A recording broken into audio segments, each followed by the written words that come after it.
Excellent.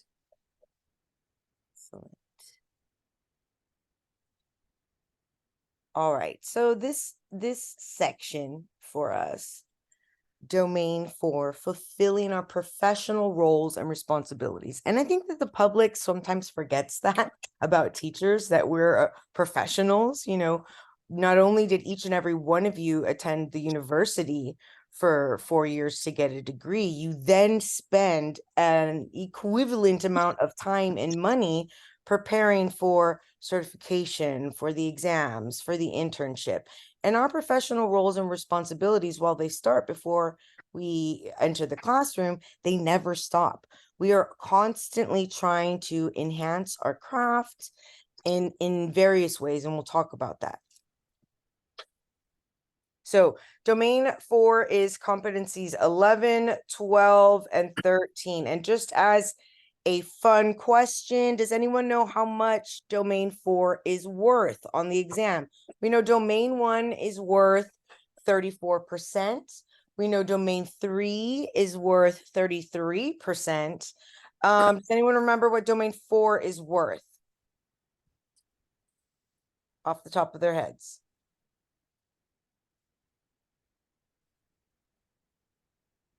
Just curious. It's not as much.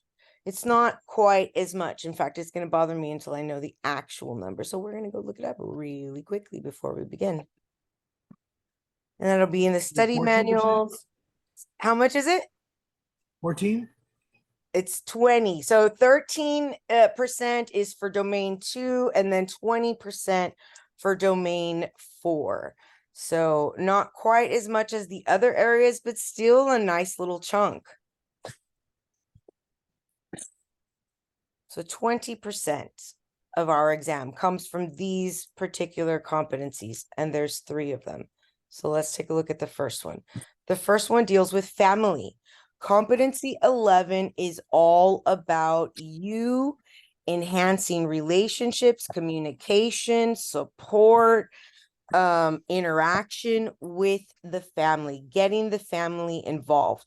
And if you do this well, you have an extra helper at home, but you have to do it in such a way that you empower the parents to be helpful. And that takes communication.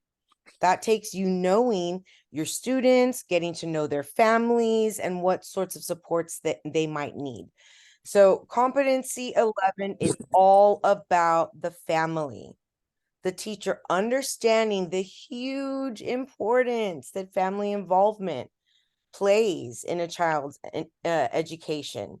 You know, our instruction in the classroom is not enough. And so if we give homework and the student comes to a place of misunderstanding, it would be nice for the parents to be helpful. Sometimes our parents haven't, done extensive math. What do you do in those areas? You provide helpful resources for them. So finding ways to involve them.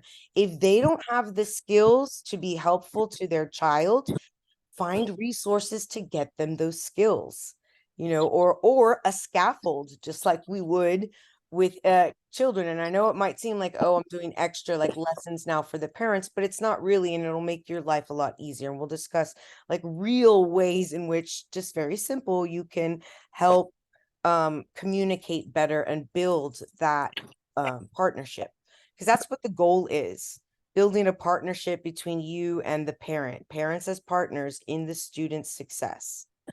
All right, so with the family and competency 11, it is our duty and our job to have appropriate and efficient communications with the families in various situations. Efficient, effective, and appropriate communications with families. And in various situations means before school begins, during it, like maybe before you give out a school project that's going to be really important and going to cost a lot, like count a lot for a grade, or it's very important, then let the parents know, hi, we're doing this really important new lesson, this is what it's about. You communicating appropriately, effectively, and efficiently in areas of concern, right? So if you feel like there's an area of concern that you are efficient and that you're effective and appropriate with your dialogues with the families. And so your dialogues will come in many different forms. There'll be you actually speaking to them, it might be a text message. What are some other ways, just, and I'm going to type them out here, like that we can communicate with parents? Let's just like brainstorm here. Ways we can communicate. I said one. I said what? Email or something? Oh no, let's not do it in yellow. So I can email parents, right? What's another way that you can contact parents, a way to communicate and have a dialogue with parents? Glass doyo. I'm sorry? Glass doyo. What is that? What is that? It's a system like something like very your close. mind. Oh, yes. It's so like the technology, It's a site. Yes, it's a site. Exactly. yeah, technology sites or app. And That's correct. somebody said the one I'm familiar with is Remind, but what is the one that you're saying, Mr. Torres? Glass doyo. Glass. Oh, class. Okay. Class, and then I don't know how to spell it. Is it dojo? I see. Dojo. Doyo. Dojo. Glass doyo. That's correct. E-O. Okay, I don't know. We'll just pretend I wrote it there. So both of those, yes. What's another way? What's another like sort of traditional way that you can, I'm sorry? You can send something home with a parent's signature. Send something home with a parent signature, right? By phone, telephone, call phone. Right. Phone call. People like phone calls and to be able to, I think a phone call, especially given that, depending on the instance and context, right, might be a better option than say a remind text message of some sort. What's another way that we can keep them in the loop? You said send something Conference. Conference. a conference, set up a conference with them. And so you can, like, I know that for STR, they have to do like literacy conferences with the parents in kinder, first and second, I believe. And so, those are regularly scheduled, and I actually look forward to them. I can't wait to go talk about like where they are, what they're doing, and see actual, I really like those things. And luckily I have a schedule that allows me. Excuse me? Oh, I'm sorry. I thought somebody was saying something. So conferences are an excellent way to touch base with the parents, especially if you have them on a regular basis. I know that's logistically difficult for secondary teachers when you have 100 and something students to like regularly meet with their parents. That just, so it's on a need to go basis, but still try to there are other ways in which that you can build. So what's another way you can build communication or communicate effectively and efficiently with parents? I still haven't heard one that I'm looking for be said, a way that just often you can communicate a lot of ideas to parents in a regularly scheduled fashion. A weekly news schedule. Yes, a newsletter, a weekly, or even if you don't want to do weekly, I would be excited for a monthly schedule for my high school kids. You know what I'm saying? Like I would have really appreciated that. Let's just like an overview. And some did that. So, but they were typically the ones that were dual enrollment classes and or AP, and therefore they had actual syllabuses, a syllabi, and you could see sort of a ballpark picture, what needs to be done in the fall, what's the big ticket items that we're going to be doing, per 6 weeks. So that weekly newsletter or whatever it is that just communicates ideas. This is what we're going to be doing. This is what we're going to be learning about. We're going to be reading these texts. We're going to be doing these to get them in the know. Of course, there are other ways, and we'll talk about them later, but finding different ways to appropriately interact with your students. Engage family members, parents, guardians in the educational program. Remember, it's supposed to be parents as partners, and sometimes it's like not the parent as partner. Sometimes it's like the big sister because the parents are really busy, or the big brother, whoever, all hands on deck, someone, invested in the student's success like we are. Interact appropriately with diverse family members, remembering that our students that are ELL students, guess what? Their parents are also English language learners, and they're probably at a lower proficiency level than the student that's actively getting instructed in class. So that needs to be taken into consideration. If you're going to communicate with the families, you have to take in their multiple languages that might be at play, linguistic barriers, the characteristics, the backgrounds, and needs of your students. Take that into consideration and act accordingly.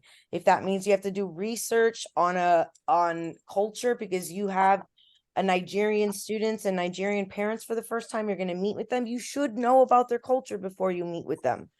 And how, and you should have translated any documents that they need to read into a language that is legible to them, or else the meeting is sort of futile. So take into consideration, who do you have in your classroom, and then think about who they have as in their families, which is why, knowing your students is so very important. Effective, consistent, regular communication. Regular and consistent communication is key. Like I said, the parents might be like annoyed, or maybe they'll throw it away. Maybe like half of them won't do anything with it, but the other half really appreciate it and really need it. And so send it to all regular communication to everyone. This is what we're going to be doing. This is what our goal is for this 6 weeks, upcoming exciting projects that they might be interested in. Tell them you'll send them pictures while the students are doing their interactive, cooperative learning groups. And that's another way you can send just images, I know that we fill out a form to say like, yes, you can text us images of our children, or text images of our students, because obviously if they take a picture of my daughter for me in a cooperative learning group, there are other children in it as well, and those parents have to agree to it as well. So in any event, they do send out pictures, and I love getting them. I can't be there in her learning experience, and so I love to see them doing their science experiments, or their engineering stuff. It's really cool, and that involves even just a picture can get them excited. So find and be creative and be consistent with communication. Communication is key to any relationship, a marriage, a co-worker. Communication is key, and sometimes we have language barriers, and we need to make sure that we take those into consideration and plan accordingly. Effective conferences with parents. Don't just go in there and have like a whole bunch of negative comments. First of all, you better have a lot of documentation to back up all of these negative comments that you're coming at a parent with. You should have things documented. I spoke to him on this date, and then on this date he did it again, and I also blah blah blah, and we spoke with the counselor as well. So I just wanted to get you so that they know I've done all of these other things, and now I want your help and perspective in on it, so that you come to the conferences, if it's about academic stuff, that you have examples. Don't just say they're not good, doing well in math. I'm sorry. I need to see what, have examples of student work, have illustrations so that they can see what it is you need help with. Help illustrate the picture. They are not educators. They are not trained. And so at the very least, they need to be able to understand what the problem is. Show them examples.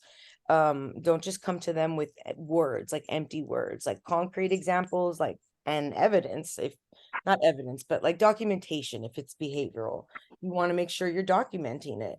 If you're going to be calling a parent and saying they're doing this over and over and over again, do your due diligence, and don't wait for so long. Be consistent and effective and regular in your communications, but be tactful, right? With the parents.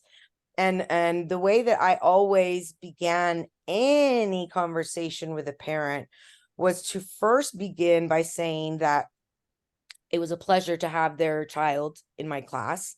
And all of the times that I said it, it was true.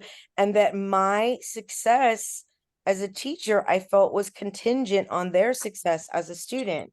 So I was willing to do whatever it took to help the student be successful, their child, my student, who I consider my child once they enter my classroom, you know? So just letting them know that I'm not, whenever I seek support, it's not like in a punitive or negative way, that it's purely as a means. I'm an investigator to try to pull in different ideas, and certainly the parents are an excellent resource if we've connected with them and we utilize it. Now, does that mean that all of the parents are excellent resources for their child and thus for us to be partners with? No, but that doesn't mean that we can give up on them. Or just say, well, mom doesn't know how to handle him. Well, that's not enough. If mom doesn't know how to handle their child, like, and it happens a lot. There's, I remember a student in 7th grade who had a sort of late diagnosis of autism, but they just always thought that he had like behavioral problems, but the parents were very against testing, and the mom was very against him receiving the label. Like, I mean, he was medically labeled, like the school doesn't label people that, right? But to get support services, you need the parents' approval, right? And she was very, very much against it, and very much not, it's still, I don't know, feeling stigmas or something.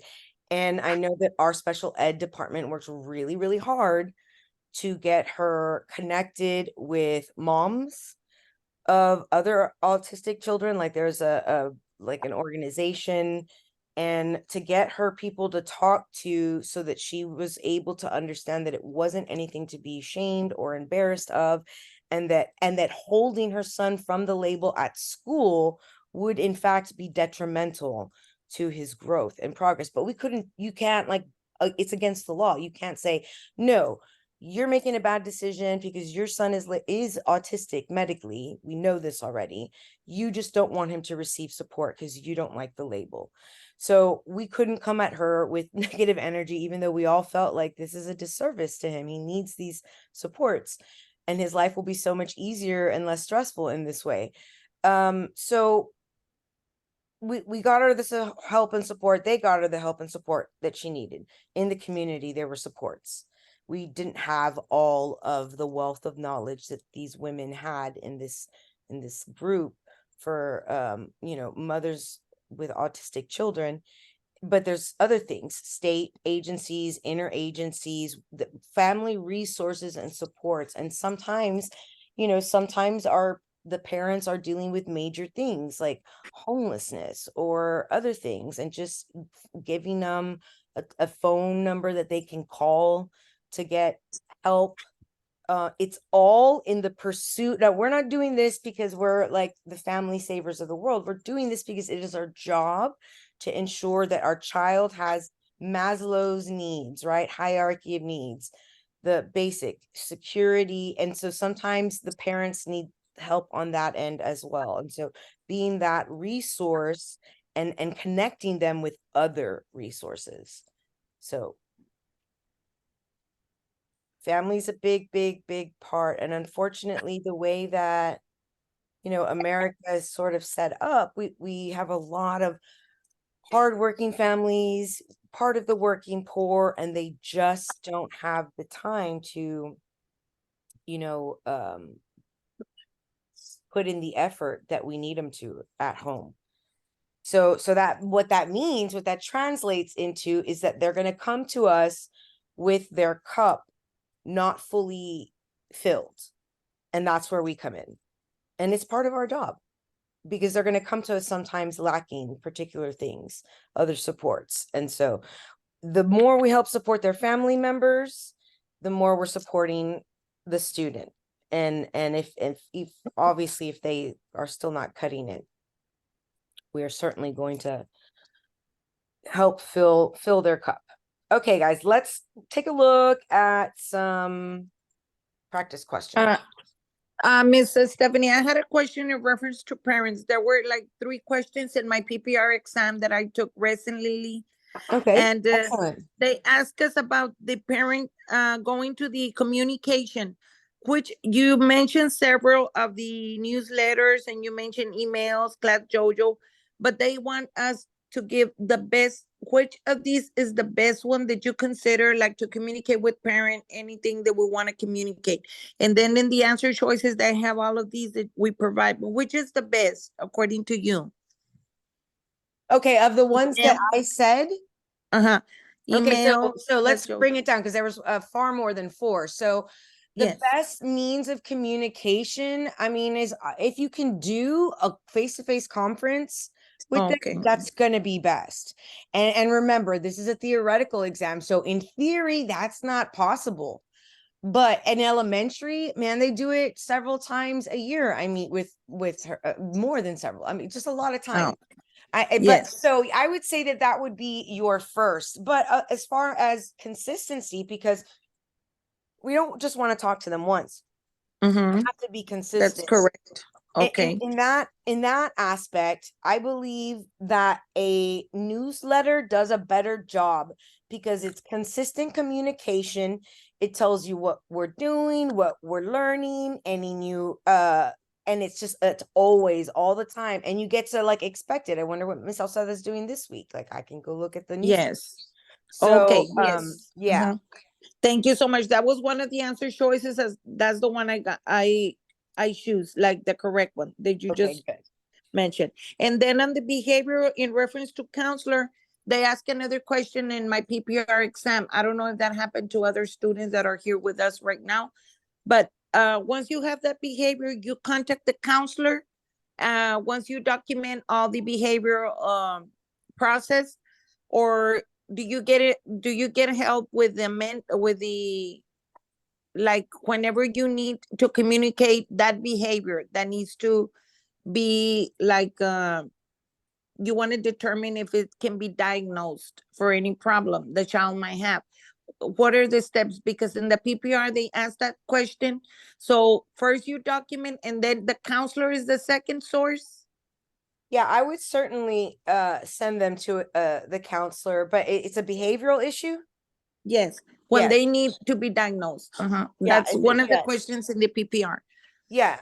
And the counselor is going to, be able to identify if the student needs to be assessed, like, in by the diagnostician and get Okay. things rolling. But none of those things can begin until the parents have been spoken to. So Yes, but we do not mention nothing to the parent because the teachers no, don't 'cause you diagnose, don't and even that's know. We're never not no. diagnosticians. So it'd be like, yeah, no. So the first source is the behavior document. As teachers, we document everything in our Right. notes. And then counselor is the second step, not vice principal, not principal, right? No, yeah, no. Okay. You would, yeah. You want to We try every avenue before we're like Mhm. going to the principal for sure. And, Okay. and the bulk of it, the bulk of the solution finding actually takes place in our classroom, because best practice, Yes. guys, is I see a student that's like getting triggered or having a meltdown or having some sort of negative behavior and it's consistently happening. I'm going to do a behavioral assessment and I'm going to see like what is happening, how often do they do those particular negative behaviors, and what sort of things Yes. are happening around them that might be triggering it, to try to find a solution myself. That Yes. is with special The ed, first source. but Mhm. with any student, really, with any student that is misbehaving, students don't want to misbehave. Like I've never met a No. student that No, they loves don't want. they don't, they want you to be proud of them and they want to do really good in school. And if something is not coming easily, the kids with zero choice in the matter, zero power, they act out. And so finding ways in which to handle it ourselves, very important before we send off to other people. Yes. Okay. Thank you so much, Ms. Sauceda, because this is important. In the PPR exam, they ask these questions. Yes. Okay. Do you remember the So, third question about parents? The parent, yeah, well, that one for sure, the communication, and then the second, that one, when we take notes, but we're the teachers, the first resource, and then documenting, and then attending the counselor to speak. And the other one, how do we speak to them? How, like, when we're gonna start, like, a face-to-face conference, what is the best way to speak to the parents? What is negative and positive? That was the third question that they asked in my exam. So, yeah. Well, So well, you like I said, you certainly don't want to come at them with all of these negatives, like right off No. the bat. You don't want to Mhm. come up with negatives that you cannot back up with evidence. So Mhm. if you didn't write down and you don't have these different days documented when they're doing this thing, or because it could be something else, something that just happened in one instance, or That's whatever the case may be.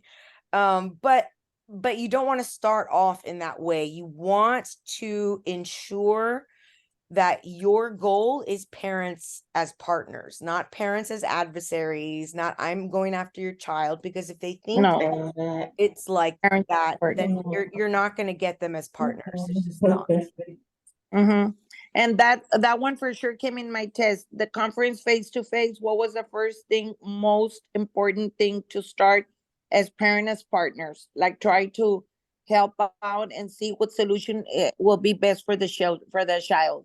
Yes. Okay, let's take a look at this one and practice our strategies. A few months into the school year, a teacher begins to prepare for a conference with a parent of a student who is having academic problems in the teacher's class. Which of the following steps taken by the teacher before the conference occurs would best help ensure its success? Okay, what are the main keywords and phrases here that we have to pay attention to? A few months into a school year, is to prepare for a conference. Teacher is preparing for a conference Mm-hmm. with a What kind of Mhm. problems? Academic problems? Academic problems. That's important. It's not behavioral problems. We have two different kinds of problems. I don't know. Actually, we have three: academic, behavioral / social problems. Right? I guess that's only two. But this is academic, and so we are looking for a step to take. Right? Be taken by the teacher Before the conference. before the conference is important. Before, not during or after. Before the conference occurs, and then they said best help, so we know that they might have given us more than one reasonable response. One is better than the other based on what the goal is. We want to ensure success of this conference, right? We have academic problems. We want to ensure its success. What should we do beforehand? Let's take a look. A, evaluating a student's general information about his or her parent and the parent's attitudes regarding the student's achievement. B, copying key sections of the school's records for parents to have and review. C, meeting with the student to determine types of school-related information he or she typically shares at home. D, having examples of the student's work available for parents to review. Okay, guys, we just talked about it at length. Tell me what you know and bet yourself $5 is not the right answer. Evaluating. Right. So our goal is to ensure the success of this discussion with parents about academic problems. And so evaluating a student's general information about his or her parents' attitudes regarding the student's achievement. Would looking this over before help ensure success? No, No, it would not. I don't even know where you would get this information from, to be honest with you, but no, this helps nothing. What else can we eliminate? And this is really not going to be super helpful for the success of this discussion. C? C, meeting with the student to determine types of school-related information he or she typically shares at home. No.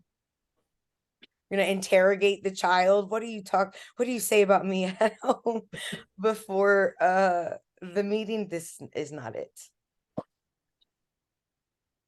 How about B? B, right. So copying key sections of school records, that's not super helpful. We're having academic problems inside the classroom. This has nothing to do with school records at all. We can bet ourselves $5. That's not the right answer. We discussed it before. Do not call a meeting to talk about academic problems if you don't have examples. Show them. Don't just try to win them over with words on what it is that's happening in the classroom. Show them with actual examples of student work. Have those things ready for them to review so that when you refer to the areas of weakness, you have examples of their assignments, of their activities that in which they're having difficulty in. So D is the best answer. Have a student have example of work available for parents to review. All right. Miss Sauceda, a first grade teacher, is preparing for the beginning of the year meetings with parents. Her diverse group of students have been working on foundational reading skills. She would like parents' help building literacy skills at home. What is the most appropriate action to achieve her goals? Okay. What are we supposed to pay attention with? What do we need to highlight? What's First grade important? teacher. Right, first grade.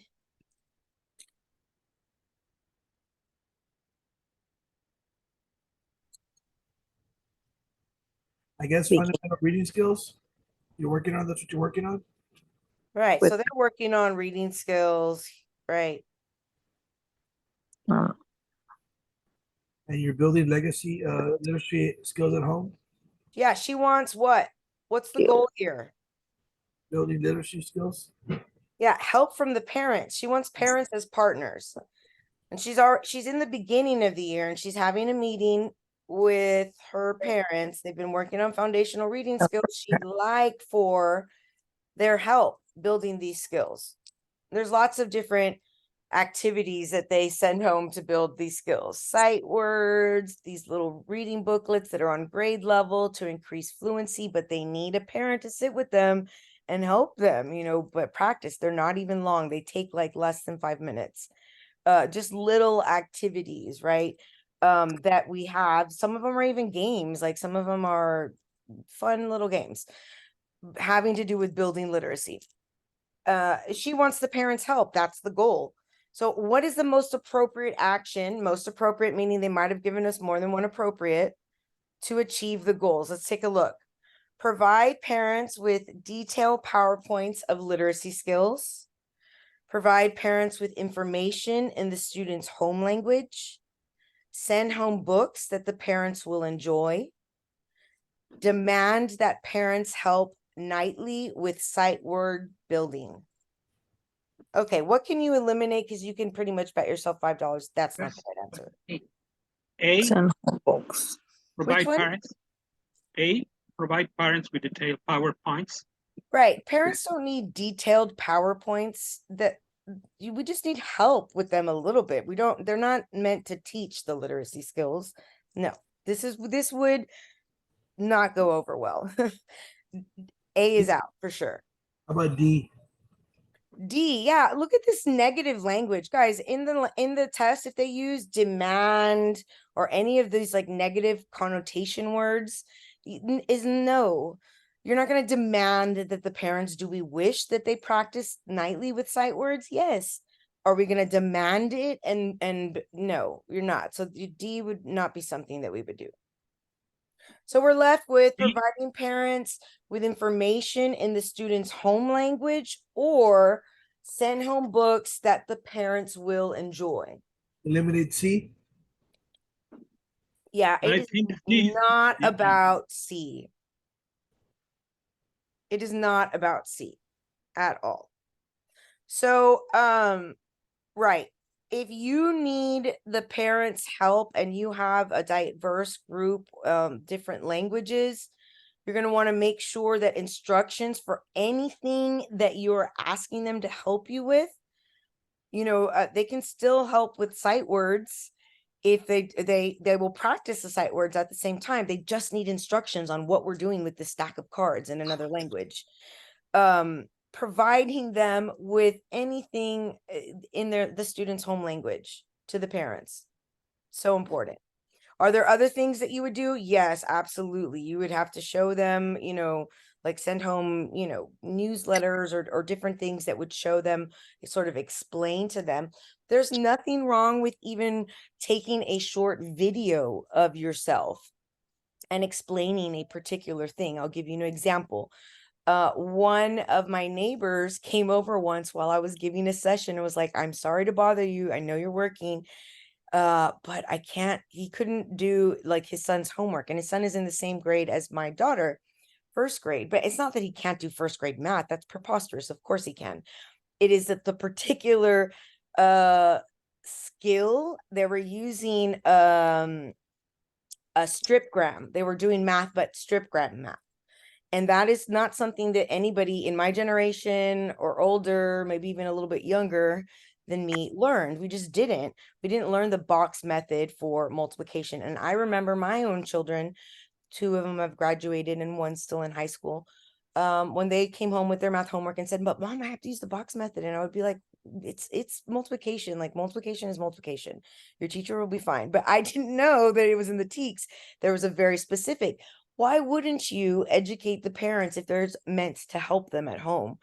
So I was able to help him. I knew exactly what kind of math it was, and it was a really easy thing to answer. But if you're gonna have first graders doing easy peasy math, but with in a very particular way, using a particular strategy, then please educate the parents. Send them a model, just an example. And that's all I had to do. I just looked up one on Pinterest. This is a strip diagram.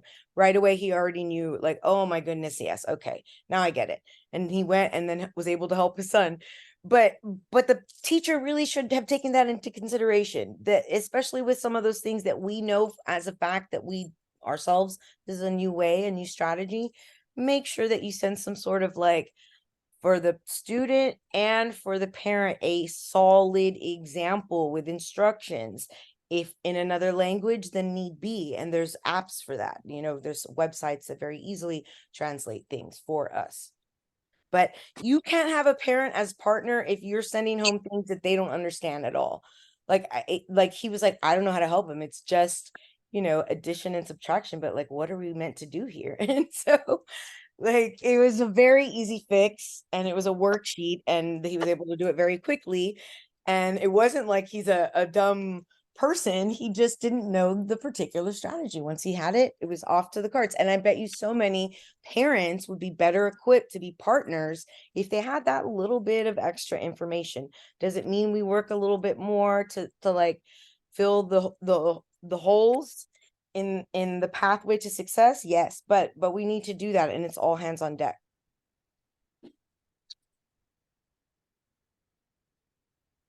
Oops.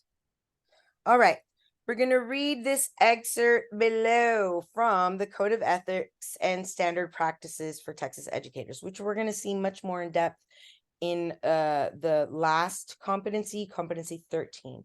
I don't know that we'll get to it today, but we'll be looking at the Code of Ethics and what exactly it says in there.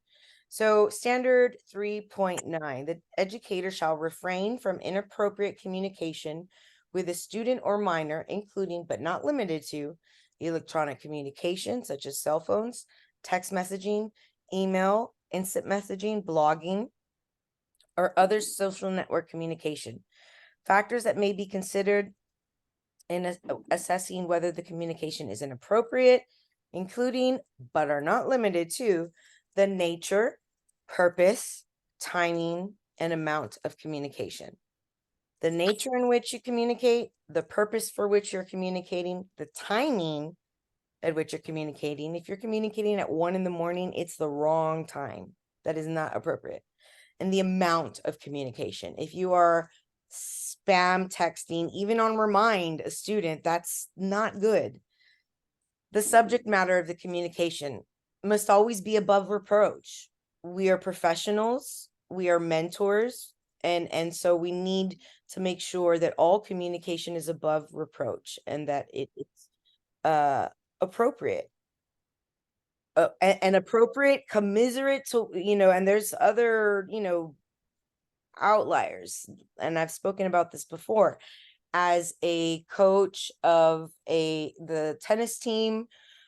All of my, this was before Remind was invented though, so that's sort of a loophole. But all of my students had my text, and their parents too. Like everybody had that, because if there was like a change in bus, or we were going to be late, or I needed to get a hold of everyone. And so, but and if somebody wanted to call into question, they could have looked, and it would have only been about tennis related stuff, the subject matter, and whether the communication was made openly or the educator attempted to conceal the communication. Are you hiding this speech with the student? If so, it's wrong, because there's no need to hide any speech. And you should know that anything that we text or send or write about the student, the parents can open records request it. So if we email about a child to another professional, that can be open records requested and read by the parents. It is their right. So let's take a look. An 8th grader, this is regarding, so we read the excerpt, we talked about what that meant, and we're going to read a little scenario and see what is the best response. An 8th grade teacher has assigned a project in which students will examine the history of baseball and ways it has impacted American culture. The teacher would like to communicate with students regarding writing assignments and research activities in conjunction with this project. Given the information provided, which of the following actions by the teacher would be the most appropriate way to use technology in accordance with standards 3.9? So, what do we need to pay attention to? What are we doing? What are we looking at? What keywords and phrases are important? What's the goal? It says an 8th grade teacher. 8th grade. Oh, sorry. The goal would like to communicate, right? Yes, teacher would like to communicate And we're looking for regarding writing most appropriate way. right. So we already know that the students or that the communication is going to be fine, right? It's only going to be about assignments and research activities in conjunction. So we know that the content of the communication is perfect. We're looking for the most appropriate way in which to use technology in accordance with what we just read, in accordance with state law. So texting students each night to find out if they're able to understand and complete their homework, messaging a student about meeting at a coffee shop after school to review a draft of an essay, asking students for their cell phone numbers at the beginning of the school year, emailing a student a response to a question about how to correctly cite a quote from a baseball player. All right, what can we eliminate pretty confidently, because that's going to get you in trouble? For sure, number 2. For sure, 2 is out. Do not do this ever. No. Number 1. Number one, and that each night business is super overloading on like your need to talk to them outside of school. That's no. And we have 4, emailing a student response to a question about how to. So will this be the best way to communicate? yes. Number 4 will be the best way. You think so? A ver, email students a response to a question about how to correctly cite a quote. Oh no. So number 3 is out. 3 is out.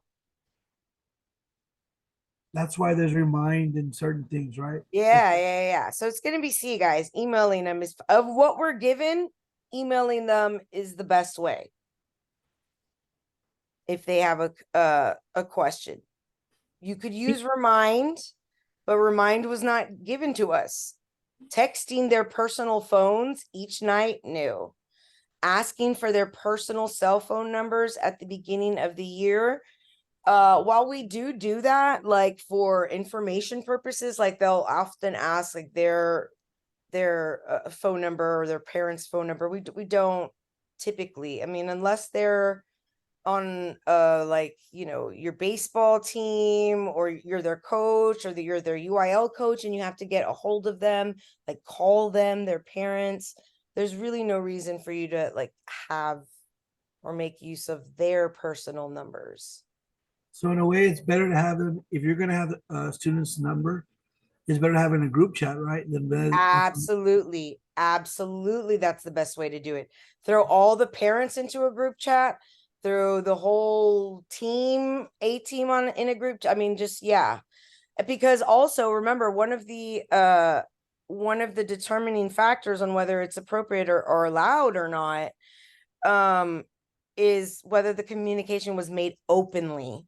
So it's very unlikely that inappropriate stuff is going to be happening in this group chat about, you know, this particular thing. So there are instances, and yes, you will have your students. And I had I was the cheerleading sponsor one year, and I had all of the cheerleaders, all of their moms, phone numbers.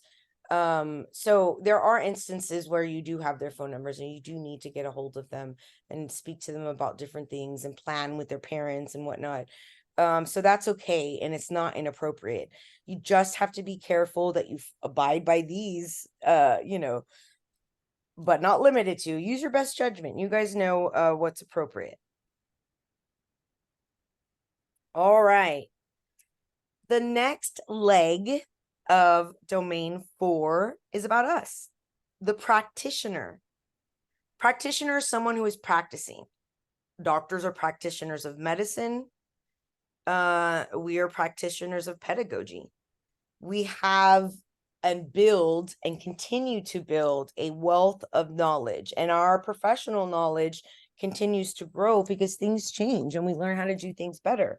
And once we do, we must change those things. I know there was a lot of like hesitation and sort of like negative feelings towards the beginning of SDR, because it meant that all teachers existing and new, were going to have to go through this extensive professional development. And I had to do the professional development too with STR through the letters program, but it does work and it's so worth it. I've seen a huge jump with the ease of literacy my 2 younger daughters have over the 3, and the 3 are excellent readers. They didn't struggle, but I'm just talking about the ease, the way in which we are now teaching reading is conducive to our brain, the way that our brain actually learns to read. So we would not have, if it were not our job, you know, even found out that there was a different way of teaching reading, if people weren't always reading scholarly research, attending professional development, communicating, and interacting with other members in your educational community, within your district and outside of. There's a lot of like even Facebook, really great Facebook groups, like for 8th grade English language arts and reading teachers, and like all these, and they're all from all over Texas, and science teachers, like, and communicating with others and sharing ideas, sharing what works with each other continuously, always like a snowball, collecting snow, enhancing our professional knowledge of pedagogy, the practice, the skill, the art of teaching.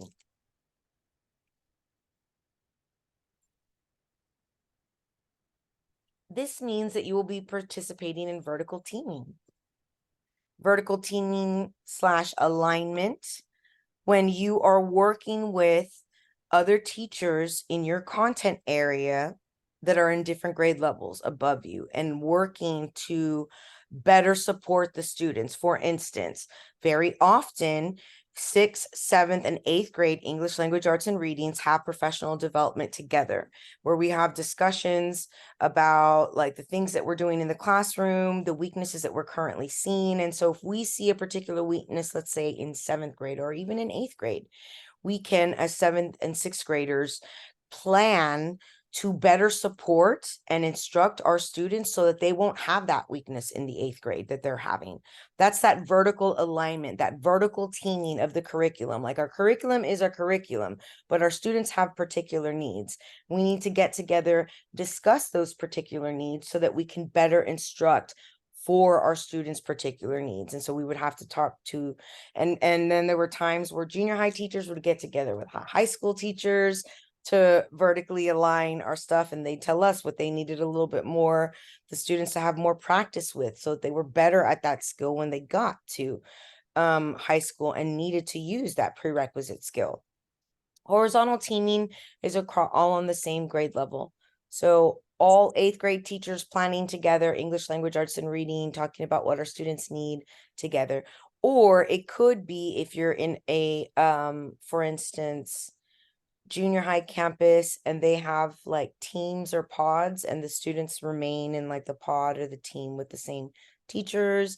That would be an example of vertical teaming. I taught at a junior high like that in Liberty Middle School, and it was great. And we had actually 2 planning periods. One was for our grade level department, so it was 7th grade English. We got together with 7th grade English and reading, and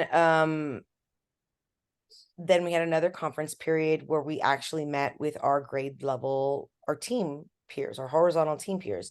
They had the same students as us. So it was the math teacher that had all my students, the science teacher that had all my students, and the social studies teacher that had all my students. So we would talk about like what we were doing. It was a great way to share ideas, to connect, to do cross-curricular planning, like for activities. It was an easy way for me actually. It built my like routine of me going to history teachers and asking them, even at the high school when they had different teachers and whatnot, what they were doing, so that I could, utilize what they were learning in history and bring in some of the literature, the poetry, the prose of that time, so they could see that the literature of the time spoke to some of the problems and the issues of the time, and how to give them prior knowledge. And horizontal teaming does an excellent job of that. Team teaching is a scenario where you have 2 teachers and they team teach together. It's really fun to team teach, especially with like an educator you like super respect and they have awesome ideas. It's really very cool to team teach. It's like having 2 of you. And a good scenario is if you have a co-teacher and they're really invested in their special ed students, that they'll be an excellent team teacher with you. So most of the time that's where you see the setup, but there's other instances where they utilize team teaching because it's best practice. Like very often, me and another teacher would be chosen to team teach to the students that had failed their tax exam or their TOS or their STAR exam. So we would team teach the lessons in these little like boot camps. It was so much fun. And with your mentors, right? Mentoring other teachers and finding mentors, especially if you're a first year teacher. There are so many excellent resources on your campus. Teachers that do an excellent job, that are, valuable resources that go untouched if you don't make those connections. If you don't talk to them and say, I love the way your students just come out and they line up and write, like, what do you do in the beginning of the year? Like, I'm the kind of person, if I see somebody doing something better than me, like, I want to know what you did. I need to know the details, make those connections with your colleagues.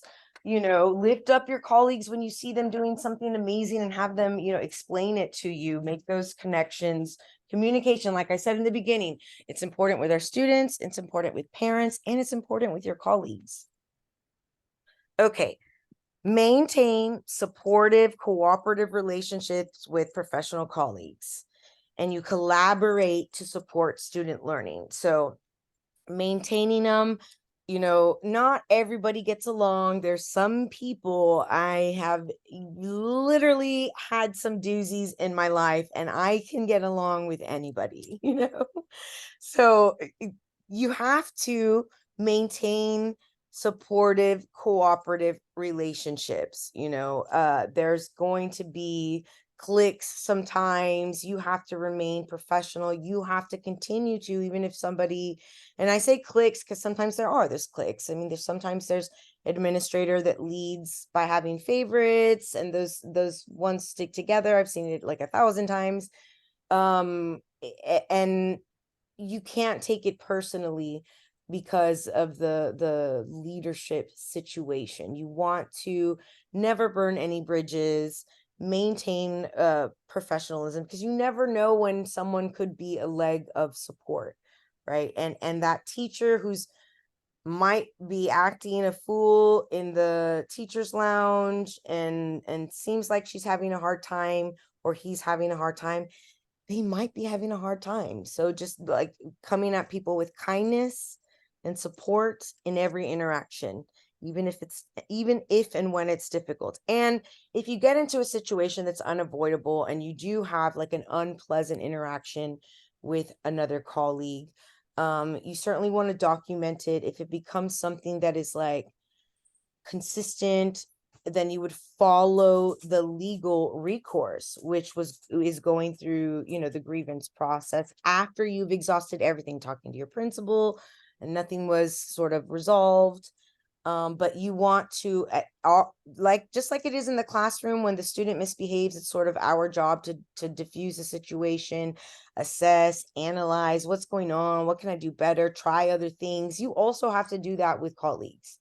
You can't just be like, man, that guy's a jerk and I'm not going to talk to him anymore. Like, it's also part of our job that we make it work with people who are difficult, and that we maintain that collaborative unity on campus. So you have to know the roles and responsibility of campus and district personnel. It's important. And sometimes they might ask you questions specifically on this, like, who would you ask if you had this type of question? And they list different departments. So your department chair, important resource for you for content resources, for textbooks, literature, curriculum.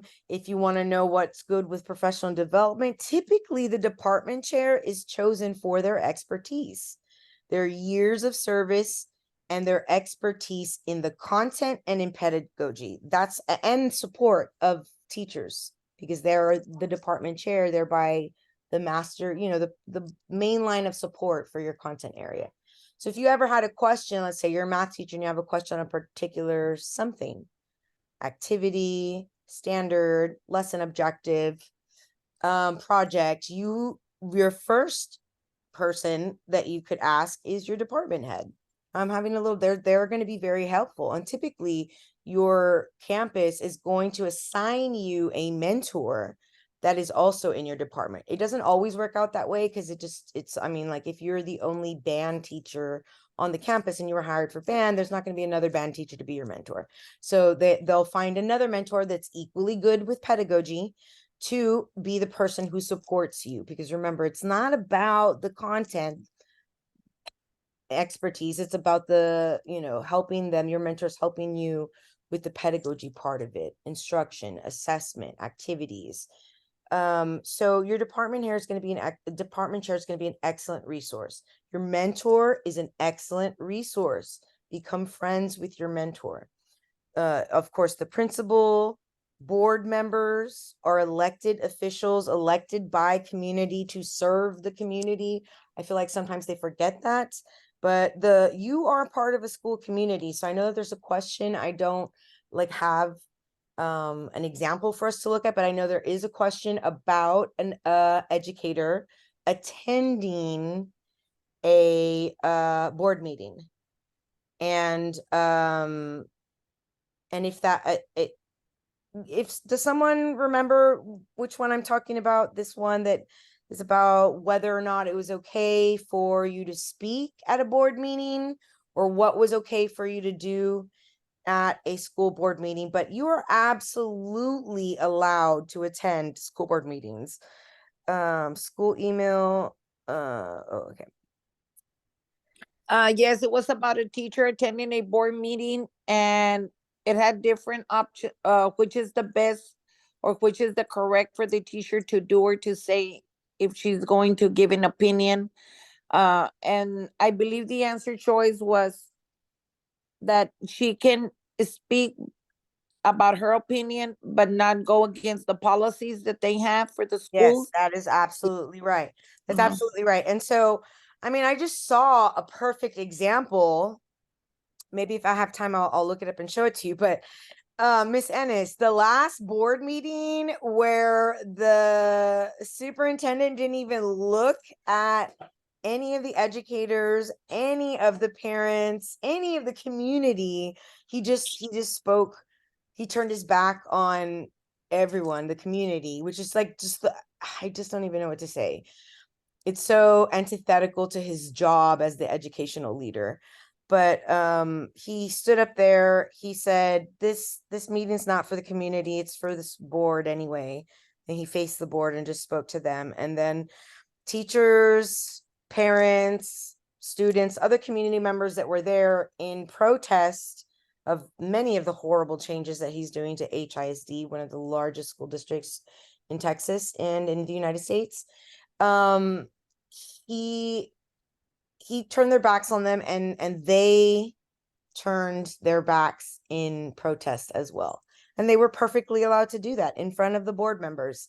That is their First Amendment right to say, I do not agree with this guy. I'm going to turn around and turn. So there were people the whole time he was talking, facing, like, just a lot of people facing in the opposite direction, giving the superintendent their back as he did to them. So technology coordinator, if you need help with technology, there's going to be a campus, typically a campus person, and then an overall technology coordinator. There's always a resource for you to search out via the campus resources. Your special education professionals and other campus district, the diagnostician, that particular job, what do they do? Help diagnose officially students in the admit students in the special ed program. Another part of being a practitioner is you being a participant in school activities. That means that you're willing to, sign up to have a booth at the fall festival so that the parents in the community come and it's more fun. If nobody signs up for a booth for the fall festival and there's 4 booths, the community, the campus community is going to think fall festival is lame. So in order to make things fun, vibrant learning community, we have to have all hands on deck. So be available. It doesn't mean you have to do everything, but put yourself out there and be part of the educational community beyond the doors of your classroom. That might be you're on the site-based decision-making committee, which, not for nothing, guys, that's the one I would want to be on. You are on a committee that helps make decisions at your campus site. And they're big decisions, like they're really big decisions. So, and anybody can be on there. So volunteer and get accepted to be on that committee. Volunteering for events, curriculum development, where you're looking at the curriculum and helping develop and making it better. Sometimes they pay for it, sometimes they don't. Being a sponsor, there are a lot of different activities, especially with UIL, especially at the elementary, especially, at all of the levels. UIL, but if they don't have a sponsor to sponsor that particular skill or event, guess what? None of the kids get to participate. So if nobody wants to do prose or poetry, which I always did, man, I would do ones that I would do like map skills for social studies if they didn't have anybody. Like, just be the person. If the kids want to do it, like, be that person that's there with them. You have to give up maybe a handful of Saturdays to go to these UIL meets. They're actually quite fun, and the kids remember them forever. And that equates to, I try harder in Miss Sauceda's class. It just does. It's that relationship building. So be part of your learning community in ways that extend past your classroom door. Use tools and resources available to address professional development needs. Because of, the explosion of technology, you don't even have to go anywhere to get professional development. There's so much free professional development online, on TEA, on university websites. I just actually got a new professional development for the PPR. Actually, you know what? Let me text message the director of Teacher Builder, because he had just sent me, but he didn't send me the link. He sent me a picture of it, and it is a professional a PPR like course you can take for free to help you practice. So I'm going to send that out to all of you guys. Okay, thank you. You're gonna send it in Google Drive? Yeah, I'm gonna let me see, what's the PPR new? Yeah, it's a little program, but there's so many different ones that are available, tools and resources, even to help you assess your needs. Remember the goals associated with the T-tests. If you finish your coursework on Teacher Builder, you would have finished the T-test module that explains the areas, and it's very similar to the PPR framework, right? The areas in which we need to build more: our communication, our effective feedback, our utilizing resources. All the different areas in PPR are different areas of T-tests where we are assessed. And utilizing T-tests is a great way to see what sort of weak areas of weakness do I have, and what areas can I build strength in, and then how. So doing that pre-assessment and reflecting on how your instruction is going. And that's part of the last bullet, engaging in self-assessment to identify areas for professional development. Just like we want the students to self-assess so they can become better, we have to self-assess or we're not going to get better. You will not become an expert, amazing, masterful teacher if you do only what you know, and you never reflect and you never improve. You never change. You never seek out new and better ways. You're like, yeah, that works kind of well, but it was all right. Well, maybe I don't want kind of well. Maybe I want it to be awesome. And so I need to just search a little bit to fix that one little factor. Assessing yourself is key to our professional development. We have to be aware of our weaknesses in order to develop those into strengths. So let's take some practice questions. Miss Sauceda, a new teacher, has read many resources regarding mathematics instruction to help her in planning. However, she is still unaware of best practices for teaching mathematics. The best resource for providing Miss Sauceda the support she needs is, okay, what are we looking for? What's the goal?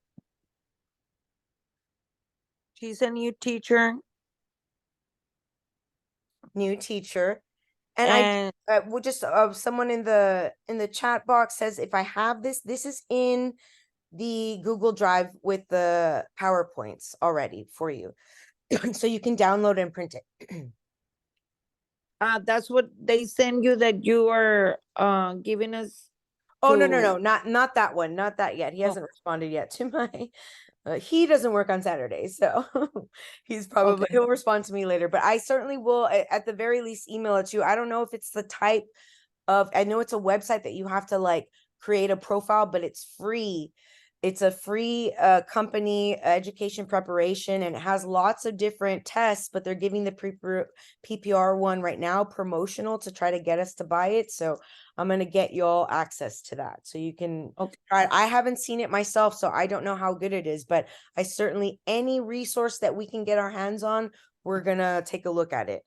So, and someone was asking me in the chat if this particular PowerPoint is in the Google Drive, and it is. It's there for you already. So, new teacher read many resources regarding math instruction, so lots of resources, still unaware of best practices for teaching math. We're looking for the best resource, right?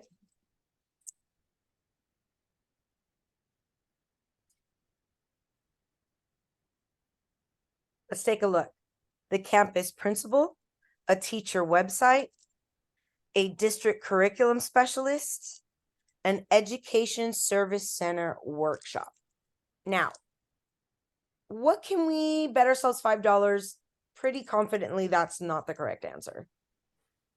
A, the campus principal. The campus principal, they cannot help you. Listen, I have had many campus principals that have been PE teachers, and so they're not going to be the best ones to for you to ask. You know, it's not a given that they taught math instruction. So that's not the best way. And plus, we don't go to them for particular pedagogical. I mean, you could, but not specific with math.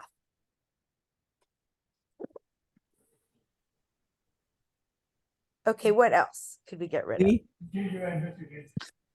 D, an education service center workshop. So there's like region 1 in the valley, region 20 over here, region 2, region 5. That's not going to be the best place. And by the time you get somebody to talk to you, because this is really, they're giving workshops, like there's workshops in progress. I really don't have time to like answer particular individual new teacher questions unless you're there at a math workshop, but they're not. So that's not it. We have a teacher website or a district curriculum specialist. We can eliminate B. Eliminate B. B is not the most useful resource. So it's going to be C, the district curriculum specialist, the math specialist. The math specialist has that job because not only are they experts in math, they're experts in teaching math, which is why they're the curriculum specialist. So that would be the best place for you to go.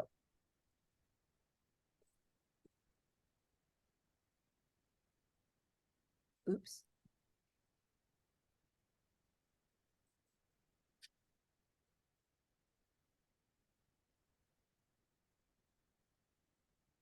All right, a classroom teacher is about to begin participating as a member of the administration review and dismissal art committee for a student in the teacher's class who has special needs. The primary role of the teacher on the art committee should be to, so this is about roles, right? What are they asking us? What is this question asking us? What feedback can the teacher give like to the committee about the student? Yeah, what's their main purpose? What's their job there, right? The primary role is like their main job. This is the classroom teacher's main role, main job at an art committee. All right, can I have somebody read those answer choices? I'm just gonna go grab a water. Sure. A, coordinate and distribute for review information and recommendations offered by special education staff and other specialists on the students committee. B, serve as a liaison between the student parents, guardians, and other committee members to ensure adequate and appropriate school and home communication.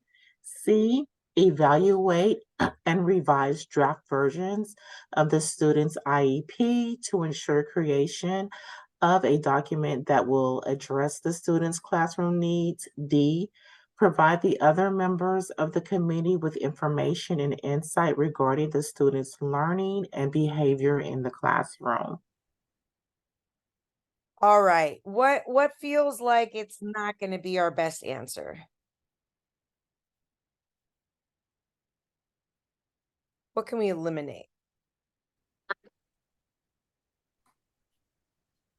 C. So evaluate and revise draft versions of the student's IEP. Whose job is that? Remember, we were talking about different roles. Whose job is that? The diagnosticians. Yeah, it's a special ed department. It's going to be the evaluating and revising special ed teachers, special ed department, for sure. Not us, not the classroom teacher. What else? B.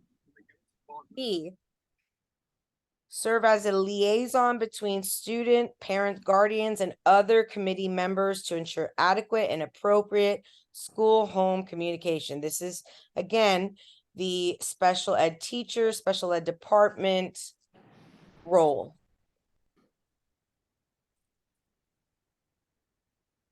We're The left with A. answer would be D. Right, the answer is definitely D.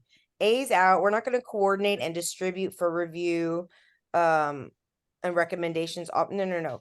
The special education staff is the one who coordinates with other specialists and us, you know, and then we just provide information and insight information and insight regarding students' learning, their academics, and their behavior.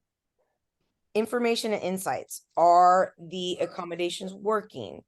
Is the student growing? What more can be done? This is what I'm observing. This is what happens when,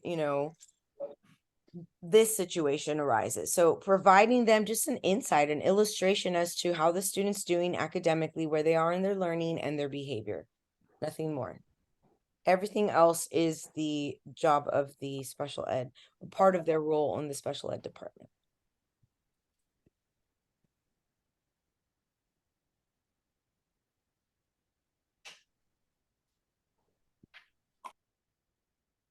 All right. After a professional development workshop, a group of elementary school teachers implement a new instructional method, which is successful in their classroom. Which of the following is the best way for teachers to demonstrate the effectiveness of the method for other teachers in school? This is about you communicating ideas, sharing what works, sharing what you learned, and in professional development to other teachers, and what would be the best way to do that. So what keywords and phrases do we see here?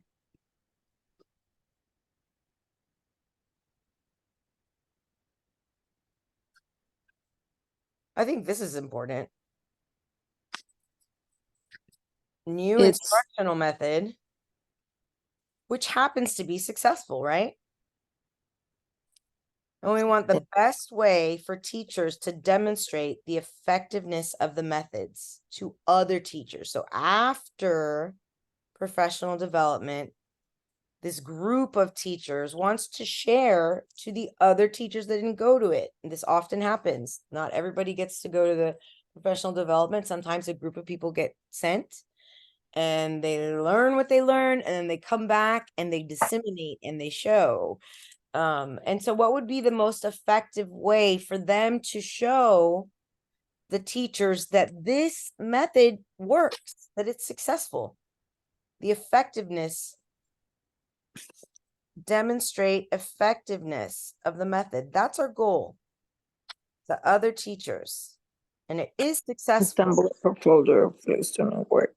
So we have assembling portfolios that reflect student work and discussing the results with other teachers, writing journal entries that describe student responses during the method's implementation and sharing them with other teachers, designating different components of the method for each of the other teachers to implement in their classes, distributing copies of handouts from the workshop to the other teachers and discussing the method with them.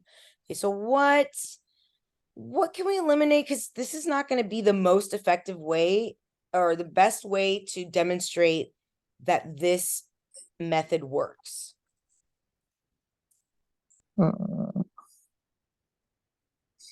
Designing different components.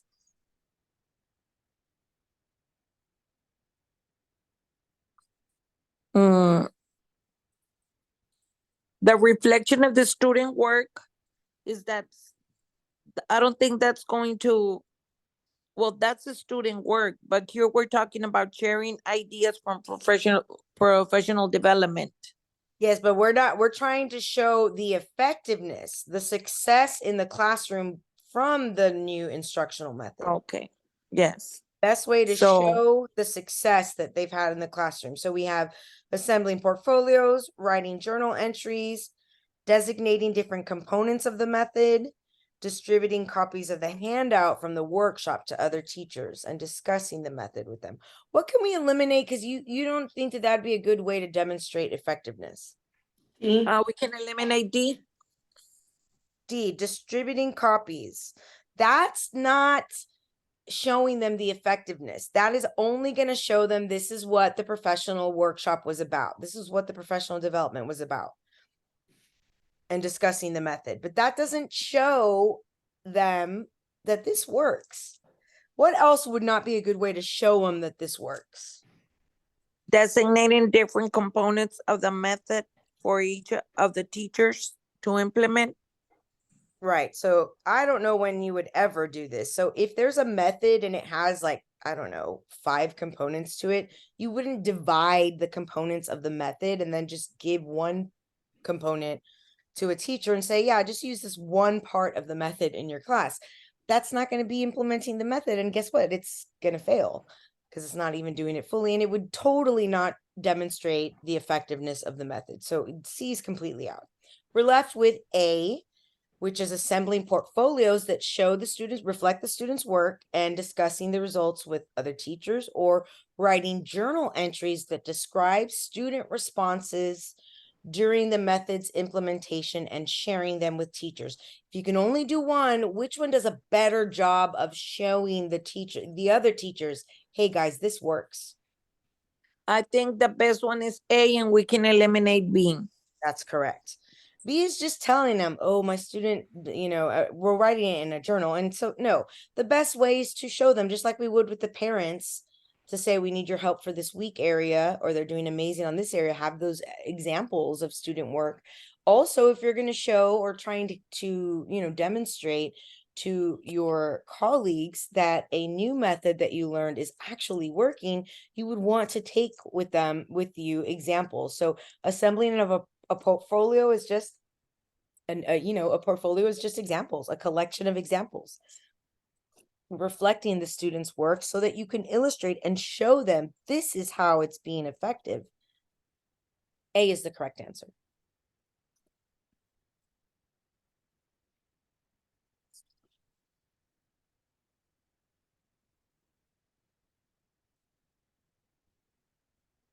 Ooh, last one. Well, actually, we will get through it. And there's no questions on this one, but we're just going to discuss it. This last part is about Texas teachers and the law with which we are governed, right? Competency 13 is about Texas teachers and the law. The teacher understands and adheres to legal and ethical requirements for educators and is knowledgeable of the structure of education in Texas, understanding about principals, superintendents, board members, what they do, those things. Knowing the law regarding special education. The IEP is not a suggestion. You are not allowed to read an IEP and say, you know what? All students make oral presentations in my class. So even though it says no oral presentations for the students, it's good for them. You cannot do that. It's against the law. If it's listed there, and I believe somebody asked me last time, what if it says it in their IEP, but the student has been progressing and wants to give an oral presentation, then absolutely you let them. You're not breaking the law. The student is growing, and that would be something you would discuss at the next ARD. Listen, we have it on here that they can't do oral presentations, but every time we have one in class, he demands that he gets to participate, and he does really well. So those observations and insights that you provide help us build a better IEP, a better individualized plan for the student, but we must follow it to the letter of the law until it gets changed. The law regarding students and their rights, the law regarding families and their rights, the law regarding student discipline, equity, child abuse. And what is the law? Who can tell me what is the law regarding child abuse for Texas teachers? We must report immediately if we see any signs of abuse in a child. Right. How long do we have? And by immediate, they give us a time frame. And if this time elapses and you haven't, and something happens to the child, you are liable. Yes. So how much time can you let elapse? I know that it's more than 24 hours, but Probably like 3 days. I don't remember, but I think Yes. 3 days probably. It's 48 hours. It's 48 hours. You have 48 hours. And we are what you call mandated reporters. Mandated. We are mandated by the state. It is part of our duty to report when we suspect. And I guarantee you won't suspect lightly. If you get an ugly feeling that you suspect, that's enough of a suspicion for you to, with your students. We watched one of the sessions, listened to a portion of a boy that died at the hands of child abuse, and his teacher did her due diligence. She called CPS, and actually he was beaten more when she would call. So she didn't know if it was better to not call, and he would cry when he needed to get on the bus. And she did what she was supposed to do. The other side of the system failed him, and he ended up dying at the hands of his abusive parents. But we are one of, and this is a huge duty for us, not just to educate, but to protect. We have a huge responsibility because we see these students more than anybody else in their lives except for their parents. And if a child is in an abusive relationship, an abusive situation, you know, the majority of times it's someone at home that they know, and we are the eyes that see them regularly enough, the people who know their demeanor, their moods, to be able to notice nuanced differences. We are the eyes and ears of the state for child protection. Honestly, it's us and pediatricians. And how often do children who are getting child abused go to the pediatrician?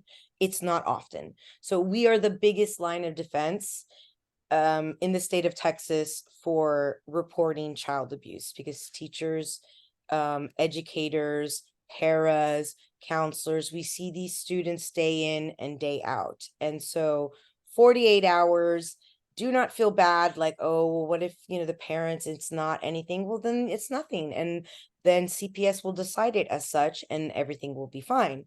But I've seen students be rescued from abusive situations at home, and my own students. So it does happen, and we need to be vigilant, and knowing our students is half of the battle, because you can tell when something is up, or when they're start all of a sudden wearing hoodies, in the heat of April, and that's not like them. So when things are normal and not.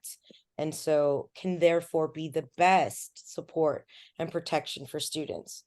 It's another reason why I super am against the state wanting to go to a voucher system where parents can remove the funds from the public schools that normally would be allocated to the district and take it wherever they want. Texas is, or tried to push that through, where you could either keep the money and homeschool your kids, or take it to a private school or a different public school. The problem with that is that mandatory attendance to schools is like one of the biggest safeguards for child abuse. And if you're going to pay an abuser to stay home and homeschool, like, of course they're going to do that. That's a horrible idea. Horrible. So anytime vouchers come up for vote, we need to vote against them, because they're going to take funding away and actually make children more unsafe. Know the law regarding the use of educational resources, copyright law.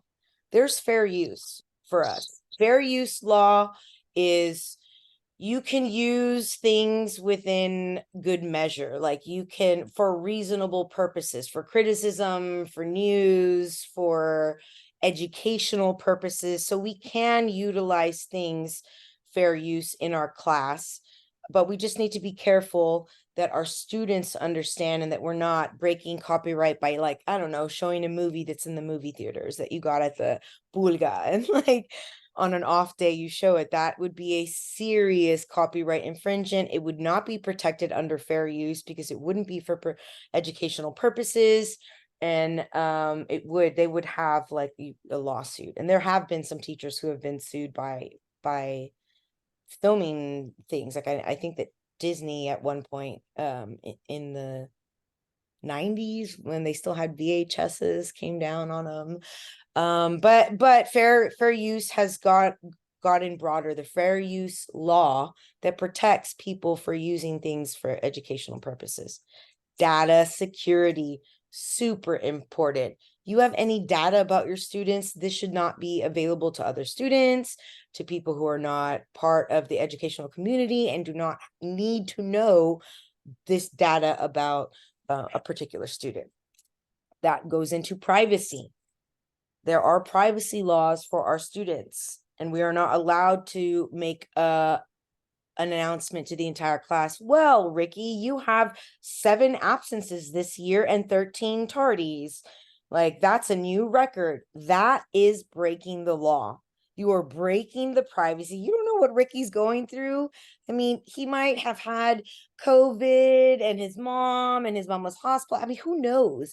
But in any event, the other students do not have a right to know whatever is going on. His numbers for school, his numbers for absence, tardies. So, and I remember back in school that they would like sometimes put those things on the board, like put us in a hierarchy, like the different grades, like Stephanie has a 99.7 and Martha has a 92 point. I put the next person real low beneath me, but they used to do that, you know, and I took it seriously. Like, I'm not going to be near the bottom. I'm going to be, but that's not okay. And there's privacy to their grades, right? And you must maintain and protect it.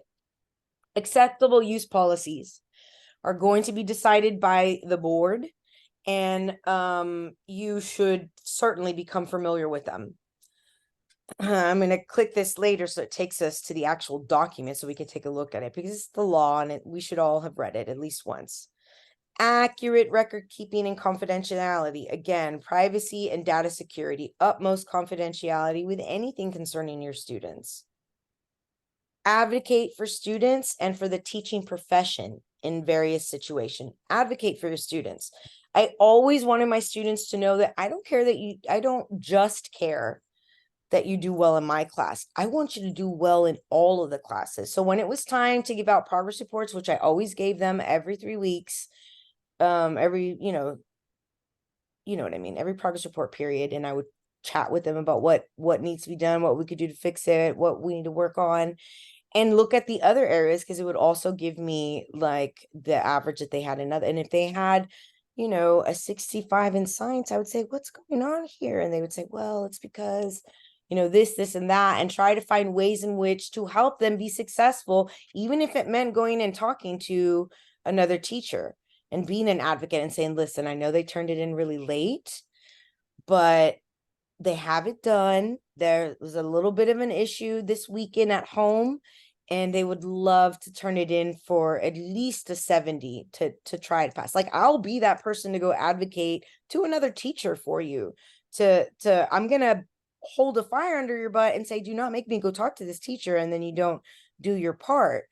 But being that advocate for them, that person that cares just a step further. Remember, outside of your classroom door, it extends further than your classroom door in various teaching situations. And that's it. That's all I have for you guys for today. I'm going to hang a left over here to Code of Ethics and Standards. We should not fraudulently submit requests for reimbursement, expenses, or pay. That's most of the stuff written here, guys, is pretty common sense. Do not make threats of violence against school district employees, school board members, students, or parents of students. This is, again, super very common knowledge. Educators shall neither accept nor offer gratuities, gifts, or favors, but you can accept gifts. I think this one is a question sometimes. Like, what sort? Yes. You can accept gifts, guys. It's a gift that's going to impair your professional judgment. Like, don't give me a 300 gift card to Target. That might impair somebody's professional judgment. Can you bring someone a little mug with a bear on teacher appreciation? Yes. Or a card, or even like a $20 gift card to Starbucks? Yes. It's not going to impede your professional judgment. Or give students special advantage. You can accept gifts, but not that give you or any student special advantage or impair professional judgment. What will be an example of not accepting of those? Because I know in the PPR exam, in my exam, we have that question. Right. And it's So specifically in the law that particular standard shall not restrict, it shall not stop any teacher from accepting gifts or tokens offered and accepted openly from students, parents of students, or other persons or organizations in recognition or appreciation of service. You can, may, and should accept gifts and tokens of appreciation, which you will receive many as a teacher, especially if your students love you. You know, I can tell when my kids love their teacher because they want me to buy a lot of stuff for them all the time. And Mr. Ellswood loves this, and his favorite thing is that, and blah, blah, blah, blah. They just like, want to give. And I would, they'd say, oh, look at this pen. It's like a $1 pen. Mr. Ellswood loves this type of animal. Can I buy this? Yes, you can. Can they give it to him? Yes, they can. It's a token of appreciation or gifts, and you certainly can accept them. An exception, in acceptance for the recognition or appreciation of your service. So you can accept gifts and tokens.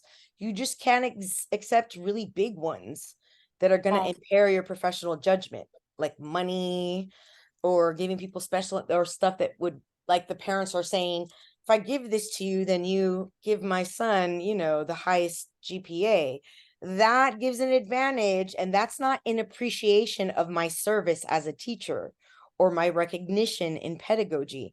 That's just trying to buy something, and that's against the law. But accepting gifts is not. Okay. Yeah, So that you question guys, was in my exam. yeah, continue to read through these. Shall not intentionally or knowingly subject a colleague to sexual harassment. And sexual harassment could just be you having a conversation. Like, let's say I'm a teacher and I'm in the teacher's lounge, and some people are making copies, some people are eating a snack during their conference period, waiting for copies, and I'm having my lunch with my friend and another teacher.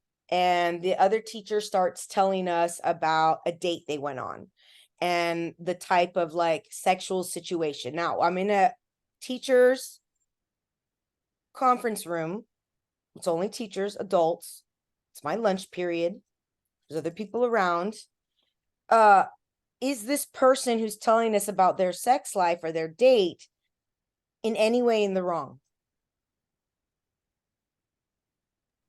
Yes. Yes, they are. Please tell me why.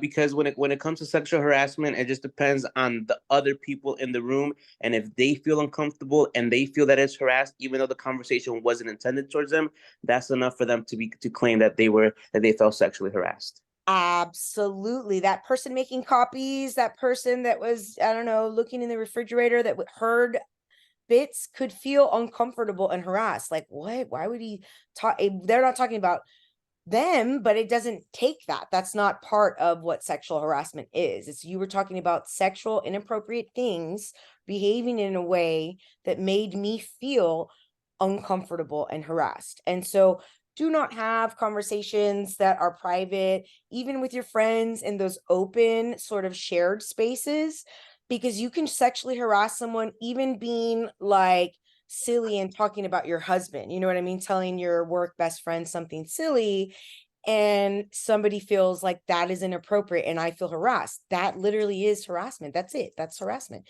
You didn't have to tell them or direct it to them. Just being in an area where they can hear you and talking about things that are inappropriate can get you into trouble. Can I add a little bit more, Ms. Sauceda? Absolutely. Yeah, and nowadays, well, in my previous job at the probation department, I used to give sexual harassment trainings. But now that I'm working at a school district, I see that we kind of integrate a lot of group chats, WhatsApp chats. There's a lot of interactions that go online and social media. So so you always have to double check before you send a meme, a picture, a comment. Make sure that you're sending it to the right chat or with the right people. And if you're very comfortable with coworkers, try not to send stuff that other coworkers will see, because it's very easy to just click on a chat and then you're responding and you end up sending it to the wrong chat. Absolutely. And then you send something that you meant for your sister, and now like everyone in the 7th grade English department has it, and I've actually done that before, not not sending anything inappropriate, but just like, sorry, that's not meant for anybody here. You know, I just went into the wrong chat. So we have to be, and it's crazy. The teaching profession is why I say you guys should be paid so much more. What you do is an amazing job. It's an amazing service that you just fuels society, right? We will have less people in jail, probation, if we put more money into teachers and teaching and education. But you guys have to hold yourself at like a very high, ridiculous level. We deal with children, which means we have to always be appropriate. But even in our professional colleague settings, like the above reproach, like I remember I was at a festival and I was so caught off guard, and I threw away, I was drinking a beer with my husband, and I was me and my children were at a festival, and there was like dogs and beers and all this stuff. And these two girls from my class came over like, Miss Sauceda, we were at a big festival in San Antonio, and I like didn't want to drink my beer anymore. I was like, it felt very uncomfortable now that like my home life and my work life had bled. It wasn't like I in any way intended to see them. They were there with their parents, who I'm sure were drinking beer, but I just no longer felt comfortable because I was like, now Miss Sauceda in public. So we just have to be extra careful because we are held to a ridiculous higher standard, and as we should be, because we have a very important job dealing with the children, which are our future. So I want for you guys to look through this. This is the part we read today, 3.9. We read 3.9.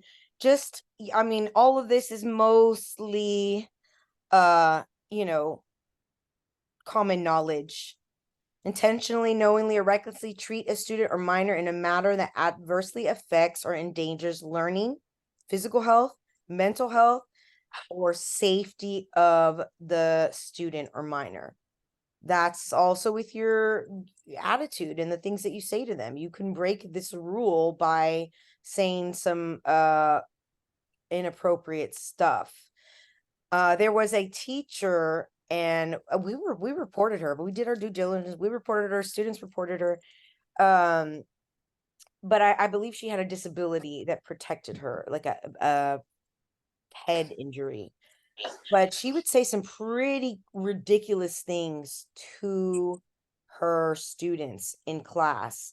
Sometimes derogatory, sometimes about like the intelligence of the parents, or what the intelligence of the parents might be based on the students' intelligence or performance in the class. Just really intentionally hurtful and reckless, crazy stuff.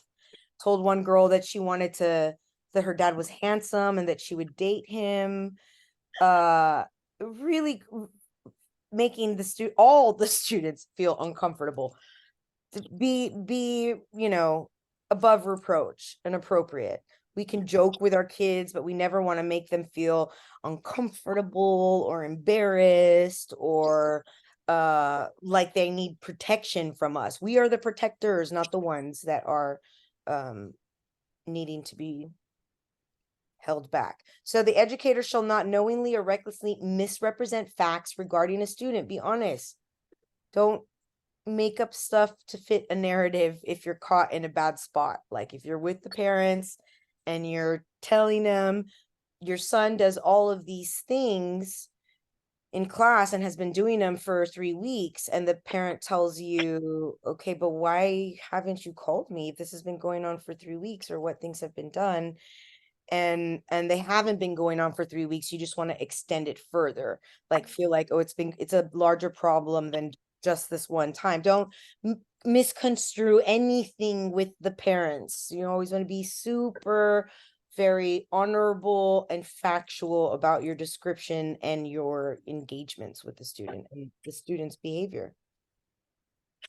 Don't exclude participation in a program. There's a question about that. It says like, what would be the most reasonable response to students from a like low socioeconomic school district, and the kids want to go to like expensive colleges? What would be the most appropriate response for the teacher?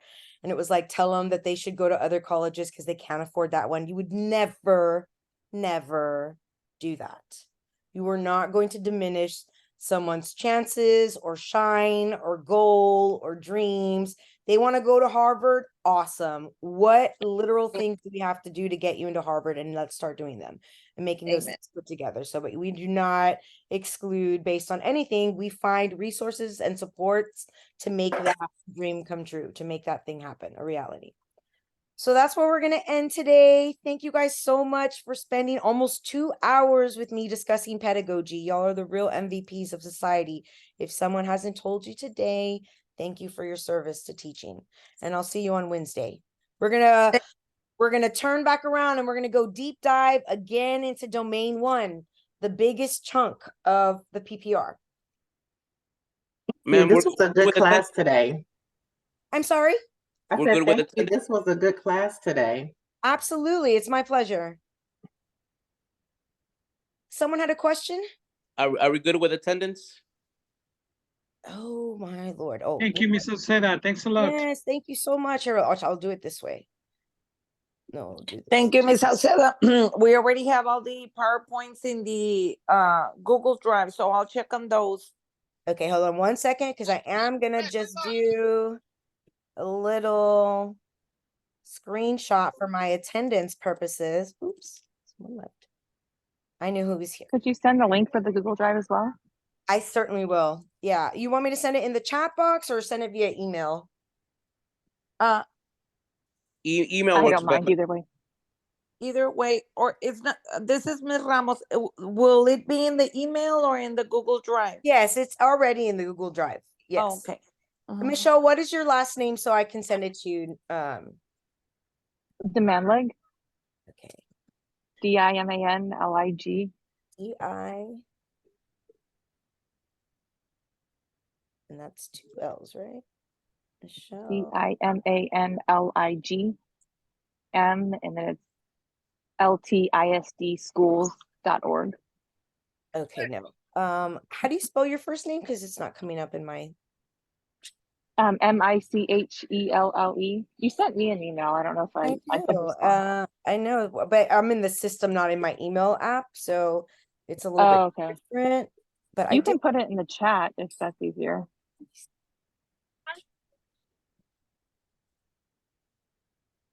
I know I just sent you.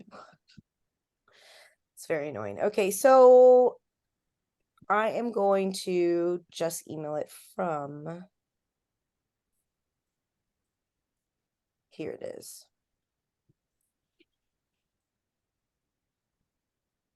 Going to.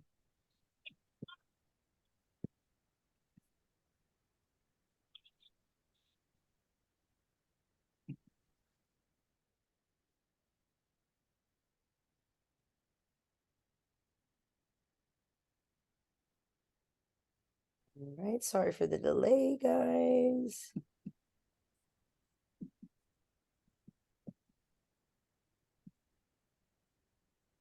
All right, so it's going to be the second link that I'm sending you right now. Can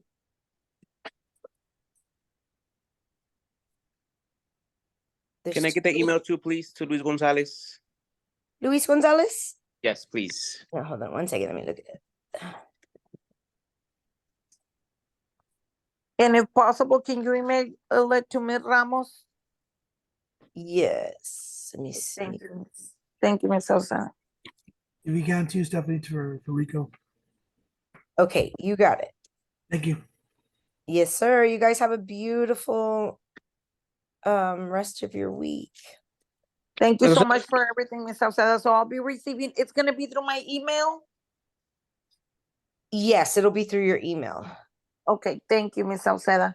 And we have pending what they send you from Teachers Builder, right? That you're gonna review and that will be sent to our email Yes, or and then to we the talk Google about Drive. how it was. Who else needed it? I sent it to Rico, Ms. Ramos, Mr. Gonzalez. Anybody else that needs the link again?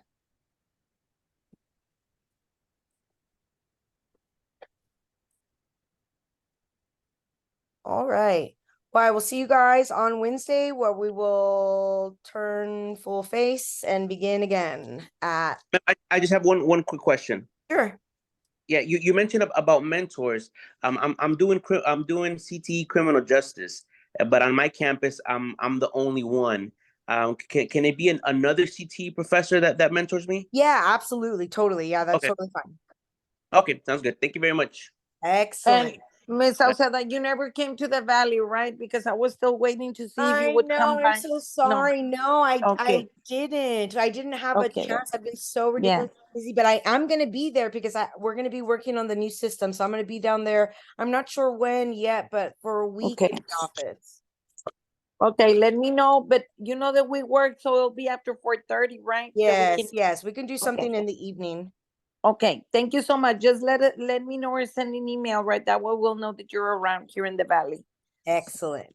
Okay, thank you, Ms. Sauceda. Thank Enjoy the you. rest of your weekend. Thank you. You guys have a beautiful weekend. Thank you. Bye. Bye-bye.